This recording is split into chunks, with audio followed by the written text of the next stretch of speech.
Hello everybody, it's Thaddeus. And tomorrow.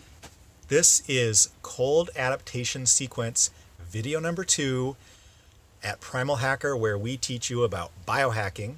This is deconstructing the Shiver walk, step number 1 in cold adaptation, other than turning the heat down in your house. Are you ready? Let's do it.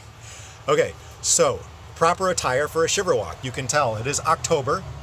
Starting your Shiver walks in October is ideal for most people. This is our first snowstorm this winter. Yeah, so We're lucky. we're in the greenhouse here. So it's not warmer in the greenhouse. We're just not getting snow on the camera. But we went from no snow to this today. So we're going to show you how to do the Shiver walk. This is how you can start out with your Shiver walk. Hat, gloves, and you can have a jacket. We've got long pants. The key is to be grounded as much as possible in the winter when we are so insulated, building up EMF frequencies in our body and inflammation. So how do we ground ourselves in the winter? Hopefully you can see this. I'm not sure what you can see on the camera, but we're going to pan down here to this boot. Yep, you can see it. And on this boot is a grounding strap. This strap conducts electricity, which means it's going to dump positive charge or inflammation from her body into the ground. It is going to absorb free electrons from the ground here, following the strap that's tucked into her boot and touching her bare skin so that it accesses her body, dumps free electrons into her body, gets rid of positive charge into the ground. And this is a way to be grounded during the winter when you cannot be barefoot. Very critical. Now here's the deal. While you're doing the Shiver walk, you can start shedding clothing. I recommend everyone start out with as little clothing on as they possibly can handle, but bring clothes with you and add clothes as you get cold. Obviously do this very safely. Don't get hypothermia, but the intent is for you to get uncomfortable and not put clothes on until you absolutely need to, because you want your body to adapt to this cold. So this is one way you can start, and you can take a walk and just stay out till you're cold. The other way is we're going to start shedding layers, and we'll go on our walk and we'll shed layers.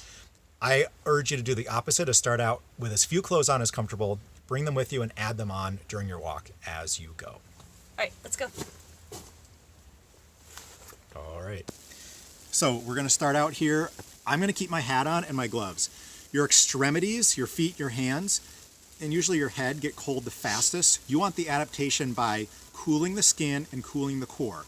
Because your hands and feet and sometimes your head get cold faster, they drive you inside sooner than you would like. So everyone, I encourage you, put on the gloves, put on a hat, wear nice comfy boots, and that is going to keep you out longer and allow you to cold adapt faster.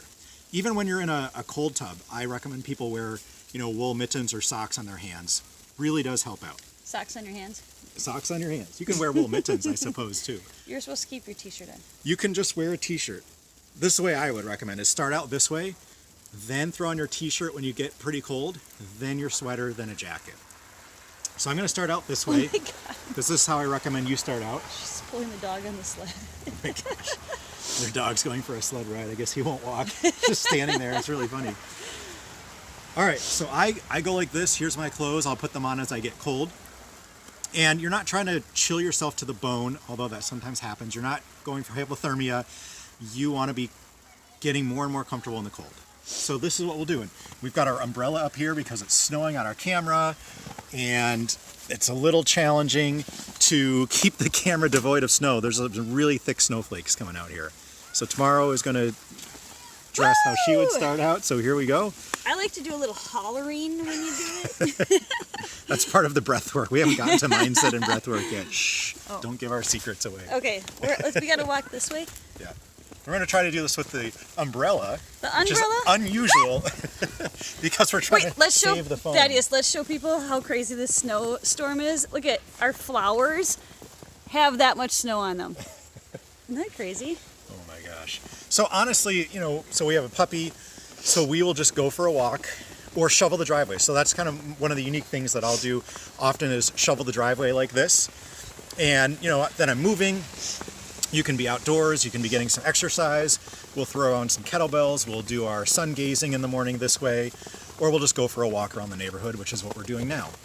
And what you're trying to do is cool your body's skin temperature and then the core temperature. So you really are looking for a drop of about 20 degrees in your skin temperature for optimal cold adaptation. And you get that faster and more easily in cold water. Cold water is a fluid that takes away heat much faster than air.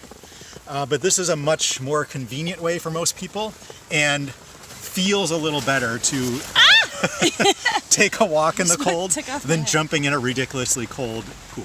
Well, and Thaddeus doesn't like cold showers. I prefer cold showers in the morning. I take one just about every morning. So that's phase 2, is cold showers or cold baths. No, I'm not going to do it. I've not ever been able to take a cold shower. I'm not a fan. Really? It doesn't mean that it's not good. I love hot showers. And I can do this all day long. I can jump in a frozen lake, but I'm not getting in a cold shower. No, thank you. I just go in the sauna first. It's easy. It makes it a lot easier if you're hot first. Heck yeah. And then you get a much more rapid cooling of the skin as well. Right. And there can be some great benefit to that. That's what the fins obviously do all the time. We're going to turn around here. Whoo! You going back? Yep. Okay.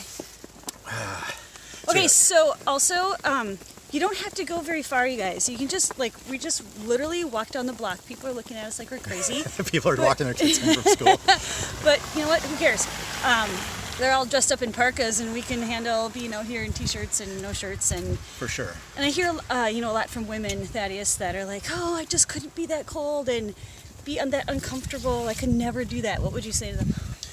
Everybody can do it, and actually, it feels really good. Your mitochondria is designed, if your mother's ancestry, going way back, is from outside of the equator, not within the equator. If you're from the equator, you don't have these cold adaptation pathways. You never had to do this. But if you're from anywhere outside of the equator, which most European descent, a lot of South American descent, surprisingly, because of the European ancestry, is from these cold areas.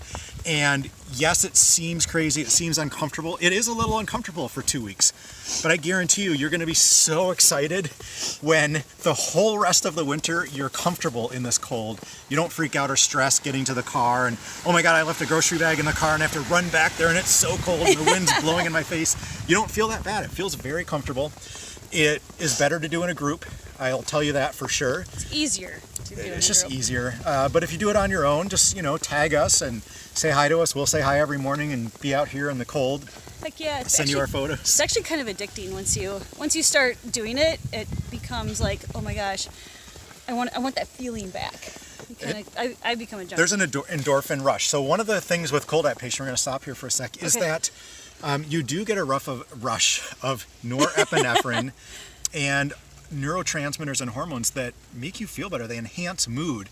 They decrease anxiety and depression. So one of the ways to get rid of SAD, seasonal affectiveness disorder, is both light but also adapting to the cold. Nice. So you will go indoors feeling cold, and once you get in and start to warm up, you're going to feel amazing, and you can have that feeling over and over every time you do this. Awesome. That's Shiver walking. It's super easy. You can see how easy it is here. And are you going to film me do a snow angel quick? Oh my gosh. Yeah. It's time for snow angels! Woohoo! Oh my gosh. Oh. Now it's time for a snowball fight. All right, everybody. Until next time, Thaddeus. And tomorrow! You're not even filming me. Oh, there I am. Where are you? Stop her.